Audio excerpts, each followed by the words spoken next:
నమస్తే అన్న ఎన్టీఆర్ అధికారిక ఛానల్కి స్వాగతం. భావితరాలకు ఎన్టీఆర్ గారి భావజాలాన్ని అందించడానికి ఈ ఛానల్ని పరిచయం చేసాం. అంతేకాదు ప్రపంచంలో ఉండేటువంటి అన్న ఎన్టీఆర్ గారి అభిమానులకు సమగ్రమైనటువంటి అధికారిక సమాచారాన్ని చేరవేయడానికి అన్న NTR literature committee chairman టిడి Janardhan గారు ఈ ఛానల్ని నిర్వహిస్తూ ఉన్నారు. ప్రస్తుతం ఎన్టీఆర్ నిఘంటువులో చాలా పేజీలు ఉంటాయి. ఆ పేజీల్లో కొన్ని చూసినటువంటి సీతారామరావు గారు ఉన్నారు. ఇంటరాక్ట్ అవుదాం. సార్, అన్న ఎన్టీఆర్ గారు ఒక నిఘంటు, ఆయన జీవితం ఒక నిఘంటు. దాంట్లో ఎవరికి కావాల్సిన పేజీ వాళ్ళు చూస్తూ ఉంటారు. బట్ మీకు తారసపడినటువంటి పేజీలు ఏమున్నాయి? చిత్రంగా వారి యొక్క పరిచయం ఏర్పడింది నాకు. అది ఒక విధంగా అదృష్టంగా నేను భావిస్తున్నాను. ముఖ్యంగా నేను ఎడిషనల్ ఎస్పీ తిరుపతిగా ఉంటున్నప్పుడు చెన్నైకి ఏదో సరదాగా ఏదో పని ఉంటే పిల్లలతో పాటు వెళ్ళాను. వెళ్ళిన తర్వాత వీళ్ళు సినిమా షూటింగ్ చూడాలనేటువంటి ఆసక్తి పిల్లల్లో ఉండే. సరే, ఫ్యామిలీ మెంబర్స్ కూడా మేము మంచిది అనుకున్నాం. పక్కనే విజయ స్టూడియోలో ఒక షూటింగ్ జరుగుతుంది. ఎన్టీఆర్ గారు సినిమా అది. మేము పోయాము. లోపలికి బాగానే అక్కడ ఇమ్మీడియట్గా సరే పోలీస్ ఆఫీసర్ని కాబట్టి మా డ్రైవర్ పోయి అక్కడ ఎవరితో మాట్లాడినట్టుంది. ఏమంటే అక్కడ ఆ షూటింగ్ జరుగుతున్నప్పుడు ఆయన కూర్చొని ఉన్నారు పక్కన. ఎన్టీఆర్ గారు చూసినట్టుంది, చేయి ఊపుతున్నాడు ఇట్లా. అంటే డ్రైవర్ పర్లేదు తీసుకురా అన్నట్టుగా. అంటే అంత యాక్చువల్గా ఆ ప్రేక్షకుల కంటే అంతే అభిమానం ఆయనకు. అందువల్లే ఆయన అంత గొప్పగా రాణించడం జరిగింది. అంటే మీరు ప్రేక్షకుల్లాగానే ఆయన చూసారా మిమ్మల్ని? లేదంటే అడిషనల్ ఎస్పీ? నాకు అసలు ఇంతవరకు పరిచయం లేదు. మా వాడు ఎవడో యూనిఫామ్లో ఉండి అక్కడి నుంచి వాళ్ళతోటి మాట్లాడుతుంది ఆయన గమనించాడు. బహుశా ఎవరో వచ్చారు చూడటానికని ఉద్దేశం. బహుశా ఎవరైనప్పటికీ ఆయన అక్కడ కొంచెం నాకు కనపడుతూనే ఉన్నారు. నేను ఆయన చూస్తున్నప్పుడు వాళ్ళకి ఇట్లా రమ్మని చెప్పండి అన్నట్టుగా ఒక సైగ చేశారు. చేస్తే నేను పోయాను. పోయి సార్, నేను ఇట్లా ఫలానా సీతారామరావు, నా పేరు రావులపాటి సీతారామరావు, నేను తిరుపతిలో ఎడిషనల్ స్పీకర్. చాలా సంతోషం అండి, రండి, ఏం పని మీద వచ్చారు అంటే నేను చెప్పాను, మా ఫాదర్ ఇన్లాకి కొంచెం ఒంట్లో బాగలేకపోతే తీసుకొని వచ్చాం. అయిందా, ఏమిటి, ఆయనకి ఏమిటి అన్నాడు. అంటే ఆ డిసీజన్ గురించి చెప్పాను. చెప్పిన తర్వాత ఆ ఎయిల్మెంట్ గురించి చెప్పాను. అయ్యో, మరి డాక్టర్స్ అంతా అయింది సార్, అది అయిపోయింది. ఈ లోపల మేము సరదాగా, ముఖ్యంగా మేమంతా కూడా మీ సినిమాలు చూసి చాలా చిన్నప్పటి నుంచి చాలాగా సినిమాలు చూసి ఎన్టీఆర్ గారు కనపడతారా, ఎన్టీఆర్ గారు ఎప్పుడైనా కలిసినప్పుడు వారిని చూడటమే మహదానందంగా భావించిన వాళ్ళలో మేము ఉన్నాం. అంటే అయ్యో అదేంటండి మీరు, చాలా సంతోషం అండి మీరు వచ్చారు. నిజంగా నాకు ఎంత హ్యాపీగా ఉందంటే, మంచి విద్యావంతులు, ఆయనకు చాలా ఇష్టం విద్య, ఇదంతా విద్యావంతులు. ఇంత మునిపి ఏం చేసేవారు ఈ పోస్ట్లోకి రాకముందు, పోలీసులో జాయిన్ అంటే నేను లెక్చరర్గా, ఇంకేమండి చాలా ప్రొఫెసర్స్ అన్నమాట అన్నారు. అంటే ఏదో సార్ మీరు ఈ సబ్జెక్ట్ ఆయన ఎంతంటే అసలు తాపిగా మామూలుగా తెలిసిన పరిచయమైన వ్యక్తితోటి మాట్లాడుతున్నట్టుగా మాట్లాడు. జనరల్గా రచయితలన్నా కొంచెం పాండిత్యం తెలిసిన వాళ్ళన్నా ఇంట్రెస్ట్ అంటారు. మరి మీరు రచయిత కూడా. నేను అది అప్పుడు చెప్పలే అవన్నీ. అప్పటికి నేను ఇవన్నీ నాకు ఆయనతో మాట్లాడుతున్నప్పుడే నాకేంటంటే, అరే మనం చాలా ఎక్కువ టైం తీసుకుంటున్నాము, ఆయన విలువైన టైం. అందులో వాళ్ళంతా 1-2 సార్లు ఈ లోపల ఆయన చూస్తున్నాడు. బట్ అక్కడ అరేంజ్మెంట్స్ జరుగుతున్నాయి, చూసుకుంటున్నాడు. దాని మీద కూడా జాస్ పెట్టారు వారు. ఇమ్మీడియట్గా నేను, సార్ చాలా సంతోషం సార్ అనుకో, ఒకవేళ సహజంగా ఉంటారు కదా పిల్లలు, ఫోటోలు తీసుకుంటాం. అయ్యో అదే అమ్మా, రండి అమ్మా, ఏంటి మీరేంటి అదేంటి వాళ్ళు అందుకని చేసి చాలా మీరు ఏదైనా తీసుకోండి ఏదైనా ఇక్కడ అంటే, వారికి ఏదైనా కూల్ డ్రింక్స్ అవన్నీ ఏర్పాటు చేయండి అని. చాలా సంతోషం అండి, నమస్కారం అండి సార్, చాలా సంతోషం. ఆయన వెళ్ళిపోయారు. మాకు పాపం వాళ్ళు తీసుకుపోయి ఏదో కూల్ డ్రింక్స్ వాళ్ళు మర్యాద చేసి వచ్చేసాం. ఏ షూటింగ్ సార్ అది? ఏ సినిమా షూటింగ్ అది? బహుశా నాకు రాముడితోటి వస్తుందండి, సర్కస్ రాముడు అట్లాంటిది ఏదో ఉంది. ఏదో మొత్తానికి రాముడు అనే పేరు నేను మర్చిపోయాను. ఏ ఇయర్ సార్ సుమారుగా? దాదాపు నేను అడిషనల్ ఎస్పీ మీరు 80s ఒక రాముడు, సర్కస్ రాముడా లేకపోతే ఎవరో ఏదో ఒకటి, మొత్తానికి చాలా ఉన్నాయి. అది నాకు ఇమ్మీడియట్గా ఎన్టీఆర్, అప్పుడు ఇంకో పేరు పెట్టారో లేదో కూడా నాకు లేదు. ఎన్టీఆర్ ఉన్నారు, షూటింగ్ అయిపోయిన తర్వాత అదంతా ఒక విధమైనటువంటి అది. అందుకనే మనం డెస్టినీని నమ్మాలి.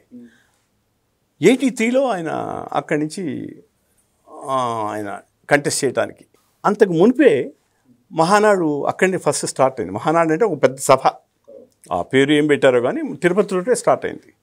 తిరుపతిలో అప్పుడు మా నర్సయ్య గారు అని బహుశా మీకు తెలియదు, సివి నర్సయ్య గారు డిఎస్పీగా ఉన్నారు, నేను ఎడిషనల్ ఎస్పీగా ఉన్నాను.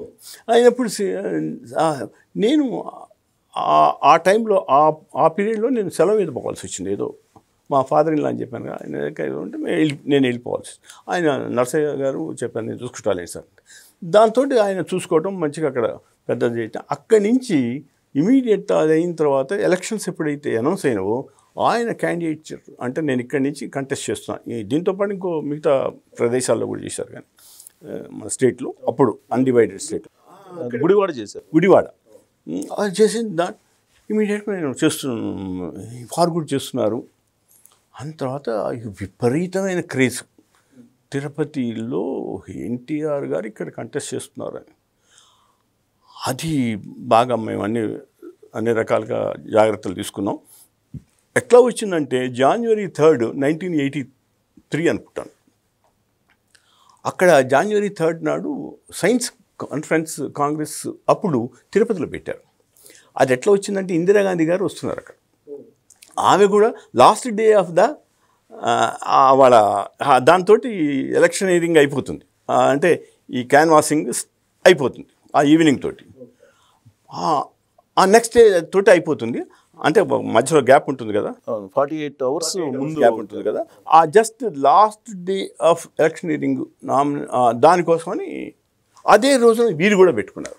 అంతకు మునుపు 2-3 రోజుల నుంచి అక్కడ కొంతమంది నాయకులు ఉండేవారు.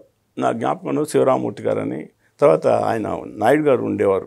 వాళ్ళ ముగ్గురు, శివరామమూర్తి గారు ఒక పరిచయం ఉంది, తర్వాత చౌదరి గారు ఇంకెవరో ఉన్నారు, అంటే ఆయనకి బస్సులు గిస్సులు ఉన్నారు. ఇక మొత్తానికి ముగ్గురు ఈ సందర్భంగా తిరుగుతుండేవాళ్ళు.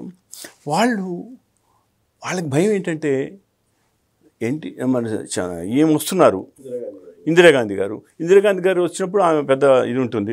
ఆ సందర్భంగా పోలీసులు ఇదివరం అని వాళ్ళ దగ్గరకు వచ్చి ఏదో చెప్పండి సార్, మేము ఏర్పాట్లు చేసుకోవాలి కదా ఇది ఇదని.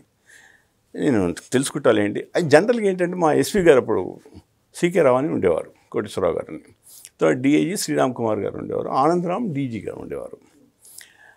జనరల్గా వాళ్ళు నాకే with all that confidence, Narsaiah గారు మంచి టీం అనేది వాళ్ళకి ఒక అభిప్రాయం ఉండేది. మీరు ఎట్లా చెప్తే అట్లా నేను ధోరణిలో ఉండేవాళ్ళు. నేనేంటంటే సిచ్యువేషన్ జాగ్రత్తగా పరిశీలించి 2-3 రోజుల నుంచి సడన్గా వాళ్ళు ఏమనుకుంటున్నారు, ఏదో కాంగ్రెస్ వాళ్ళ గవర్నమెంట్ ఉంది కదా అప్పుడు, విజయభాస్కర్ రెడ్డి గారు ఏదో ఉన్నాడు, కంటెస్ట్ వాళ్ళు బాగా ప్రెషర్ ఇస్తున్నారు పోలీసుల మీద, మనకి ఇస్తారా ఇవ్వరా అని వాళ్ళు. ఇక నేను ఆల్రెడీ మేము టుకే డెసిషన్ 2 మీటింగ్లకు మనం ఇద్దాం, మనకు బందోబస్తు చూసుకుందాం అనే ధోరణిలో మేము హ్యావ్ టేకెన్ క్లియరెన్స్. ఎప్పుడైతే ఇది జరిగిందో ఇక వాళ్ళు ఆత్రం పట్టలేక నా దగ్గరికి వచ్చి, ఏంటి సార్ 2 days టైం ఉందంటే, ఎందుకని మీరు ఇట్లా అనుకుంటున్నారు, అసలు మేము ఇవ్వమని ఎందుకు అనుకుంటున్నారా అన్నాను నేను ప్రశ్న. అంటే కాంగ్రెస్ గవర్నమెంట్ కదా సార్, ప్రెషర్ ఏమైనా ఇస్తున్నాం అంటే అదేమి పెట్టుకోకండి, మేము ఇస్తున్నాం పోండి అన్న. మరి వాళ్ళు కూడా అసలు మీరు ఎక్కడ పెడుతున్నారన్న అంటే వాళ్ళు ఆ ప్లేస్ చెప్పారు. ఆ ప్లేస్కు కాంగ్రెస్ వాళ్ళు ప్రపోజ్ చేసిన ప్లేస్కు చాలా దూరం ఉంది, దాదాపు 4-5 kilometers తేడా ఉంది. నేను ఇమీడియట్గా మాకు తెలుసు లీలా మహల్ దగ్గర ఎక్కడ ఉన్నారు, నాకు ఇంకా పూర్తి జ్ఞాపకం లేదు. ఇక్కడ ఇటువైపు వాళ్ళు అటువైపు, ఆయన గుడివాడ నుంచి వస్తున్నారు, గుడివాడ నుంచి ఎన్టీఆర్ గారు ఆయన బండి తిరుగుతున్నారు నైబరింగ్. వాళ్ళకి అంతకుముందు కొంతమంది ఆరేశారు ఎన్టీఆర్ గారికి, వీళ్ళు ఇచ్చేయట్లేదండి లేదండి. ఆయన ఫస్ట్ దిగంగానే, తర్వాత నాకు వీళ్ళు చెప్పారు, నా దగ్గరికి వచ్చి పర్మిషన్ తీసుకున్న వాళ్ళు వచ్చి, ఏంటి పోలీసులు పర్మిషన్ ఇచ్చారంటే, ఇచ్చారు సార్, ఎడిషనల్ స్పీకర్ వాళ్ళంతా సీతారామరావు ఆయన పేరు, ఆయన వాళ్ళు మొదటి నుంచి మాకు అంటే అందరినీ జాగ్రత్త, ఇక్కడ చాలా ఇంపార్షియల్గా ఉంటుంది సార్ ఇక్కడ డిపార్ట్మెంట్, వాళ్ళకు ఇచ్చారు మాకు ఇచ్చారు, ఓ వెరీ గుడ్ అన్నట్టు అయిపోయిన తర్వాత ఈ లోపల ఇందిరాగాంధీ ఆమె వచ్చారు. వస్తే సడన్గా అటు చూసి కమాన్ యూనివర్సిటీ గెస్ట్ హౌస్లో ఉన్నారు, మనం లెటర్స్ గో అన్న. నేనేం చేశానంటే, నర్సయ్య గారు అంతకుముందు పెద్ద సభ అవన్నీ ఆర్గనైజ్ చేసినప్పుడు ఆయన ఉన్నారు కాబట్టి బందోబస్తు, ఇది మహానాడు లాంటిది, మహానాడే అనుకుంటున్నాను నేను చెప్పాను, మీరు అటు చూసుకోండి, మీరు మొత్తం గందం, నేను ఇటువైపు చూసుకుంటాను. ఎన్టీఆర్ గారు అటు ఎన్టీఆర్, ఆయన నర్సయ్య గారు ఇది ఆయన ఎక్కడెక్కడ తిరగటానికి అల్టిమేట్గా వచ్చినప్పుడు మేము అందరం ఉంటాం. అక్కడ ఈ ఈమె ఇందిరాగాంధీ గారి దీనికి మాత్రం మీటింగ్కి మాత్రం నేను అక్కడ దాకా నేను సడన్గా ఆమె బయటకు వచ్చింది యూనివర్సిటీ గెస్ట్ నుంచి. వాళ్ళు ఎవరినో పిలిచింది కాంగ్రెస్ వాళ్ళు. ఎక్కడ మీటింగ్ అంటే ఫలానా చోట సార్. ఇంగ్లీష్లో అడిగింది ఎంతమంది జనం ఉన్నారని. అంటే వాళ్ళు ఏం చెప్పలేకపోతున్నారు. అంటే నేను చెప్పాను hardly there is any crowd madam. నన్ను చూసి హూ ఆర్ యూ అంది. అంటే additional speech how do you know this అంది. అంటే మానిటరింగ్ సార్, మానిటరింగ్ మేడం, నాకు ఇది కదా వైర్లెస్ పార్క్. వెరీ గుడ్ అన్నది. దెన్ ఆయన పిలిచి వాళ్ళు అడ్వైజర్ రామమూర్తి గారు ఉన్నాడు, ఆయన సెక్యూరిటీ పిలిచి నేను ఐ విల్ గో రౌండ్ అంది. I will take a round అంది. మా బందోబస్తు అది లేదు కదా. నా దగ్గరికి వచ్చి మేము ఇది మొత్తానికి మేము సఫిషియెంట్ బందోబస్తు ఉంది సార్ దాని విషయంలో. అది వింటూనే ఉంది ఆమె మాటలు. కమాన్ అంది అని నాయబ్ చూసి ఆమె వెనక్కి ఎక్కింది. సిట్ ఇన్ ద ఫ్రంట్ అంది. వెహికల్లో జీప్లో ఓపెన్ టాప్ జీప్ కదా. నాకు మంచిదైంది. నాకు ఆ రూట్ ఎక్కడ తీసుకుపోవాలో నాకు తెలుసు. ఓకే, ఇది కదా, దాన్ని అవాయిడ్ చేయడం నాకు ముఖ్యంగా. ఆయన ఒక క్రాస్ చేయకుండా ఉండటం. నేను చిన్నగా వైర్లెస్తో చెప్పాను మేము ఇట్లా వస్తున్నామని. I was in contact with our people, Narsaiah గారు వాళ్ళు. యాజ్ అ రిజల్ట్ ఏమైందంటే హాయిగా మరి ఏ లీడర్ వచ్చినా కూడా జనం బయటకు వచ్చి చూస్తారు కదా. She was happy. జనం వచ్చారు చూశారు. తర్వాత సడన్గా దిగుతూ అక్కడ మీటింగ్ ప్లేస్లో చూసుకుంటే 10,000-15,000 దాకా ఉన్నారు జనం. అక్కడ తండోపతండారు అటువైపు. నాకు తెలుస్తూనే ఉంది వైరస్. She was happy. అట్లా పోబోతూ వెనక్కి తిరిగి థ్యాంక్ యూ ఆఫీసర్ అన్నది. ఆ రోజు అంత థ్యాంక్ యూ. ఈయన వచ్చాడు, చాలా పెద్ద బ్రహ్మాండమైన ఇది అంత అయిపోయింది. గెలిచారు. గెలిచిన తర్వాత పాదరికుప్పం అని అక్కడ ఓ ఇన్సిడెంట్ జరిగింది. ఇమ్మీడియట్లీ ఆఫ్టర్ ఆయన గెలిచిన ఒక వారం లోపలనే అక్కడికి రావడానికి వచ్చాడు. మా డీజీ అంతా వచ్చారు, దిగారు. ఎస్పీ గారు సడన్గా ఆ డీజీ ఆనందరామ్ గారు నాకు పరిచయం చేశాడు. Sir is additional SP Tirupati Sitaramarao. మీరా బ్రదర్? థ్యాంక్ యూ అన్నాడు. ఆయనకి అది అంటే ఆ పర్మిషన్ గురించి ఓ మీరు సీతారామరావు బ్రదర్ థ్యాంక్ యూ అన్నాడు. అంటే పెద్దవాళ్ళు ఆమె థ్యాంక్స్ చెప్పింది, వీరు థ్యాంక్స్ చెప్పారు. అంటే ఆ పెద్దవాళ్ళ యొక్క గొప్పతనం ఏంటంటే మళ్ళాగే అడ్డగోలుగా మాట్లాడుకోరు, అడ్డగోలు చికాకులు వాళ్ళకు చాలా క్లారిటీ ఉంటుందనేది ఈ సంఘటన ద్వారా నేను తెలుసుకున్నాను. అట్లా ఉండాలి. ఒక పెద్ద స్థానంలోకి వచ్చినప్పుడు ఏ విధంగా సమన్వయంతో ఉండాలో అనేది నాకు అర్థమైంది.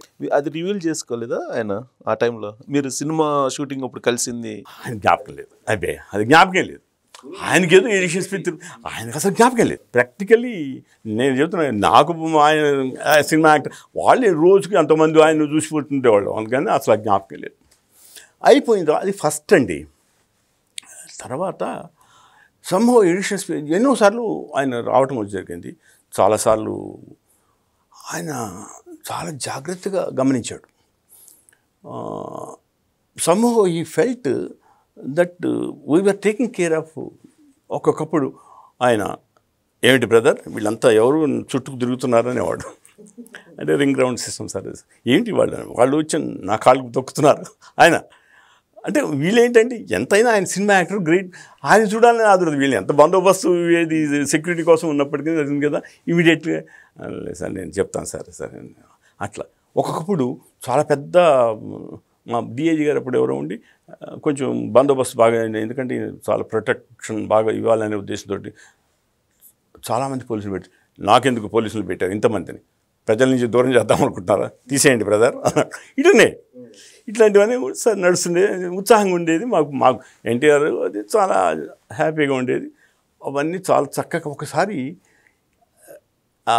రామోజీరావు గారు ఒక ఇది సినిమా చేసేవాళ్ళు హైదరాబాద్ చేసి జనం ఎక్కువ ఉంటున్నారని ఇక్కడ పెట్టారు. సినిమాకు సంబంధించిన బహుశా అవి వాళ్లకు అవార్డ్స్ ఇచ్చే ఫంక్షన్ లాంటిది రామోజీరావు గారు ఏర్పాటు చేసింది.